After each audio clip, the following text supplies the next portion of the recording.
gullar ekan akalar, mana noyob gullarni hozir bu akamiz aytayaptilar, $100 bitta daraxti deyapti. Bu tomondan palma daraxti bor ekan. Gul hisoblanadi bu ham. Hozir bularimiz misol taxminan $500. Qo'yiz boru hamma joyda hozir bir kun oldin qo'yib kelib bergan ekanda, payxonani chiqarib mana shu daraxtlarni yeb tashlayapti. Endi hozir biz nima qilganmiz? Zo'r universal qo'yxonadan olib kelib berganmiz. Bitta ko'rsating ba'da mana. Qaranglar qadrdonlar, mana qo'ylarda hozir 3.500.000 so'mdan olib kelib, lekin $500 payxonadan chiqarib olib turadi. Shuning uchun mana shu qo'ylarni ham xudo xolasa qo'yxona qilib berganmiz universal. Tomi bo'ladi akalar. Poltaxtali, cho'miltirsiz bo'ladi. Ya'ni poltaxtadan keyin ham bunaqa tuniga qo'yib berganmiz. Go'ngi tushgandan keyin bemalol pastdan tushib ketadi.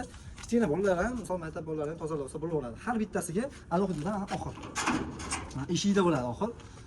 Bemalol tushadi, chiqadi. Endi bunda bo'lgandan keyin mana foyda qilishga boqiladi. Ko'ryapsizlar, ba'zan ham ko'rsatib olaymi qo'yxonani. Polni qaranglar. Alohida. Ya'ni mana teva tomonidan mana har bittasiga bitta, ikkita, 3, 4 ta oxir. Alohidadan suv idishlari mana.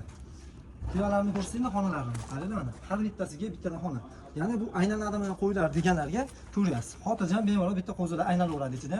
Xonasi 75 dan, uzunligi 3 metrga 1,5 metr bo'lgan qo'yxona. Tomli bo'ladi. Bemalol aloqaga chiqaverasizlar. Qo'yxonadan kerak bo'ladigan bo'lsa 2 kunning ichida xudo xolasa mana shu o'rnatib berdik.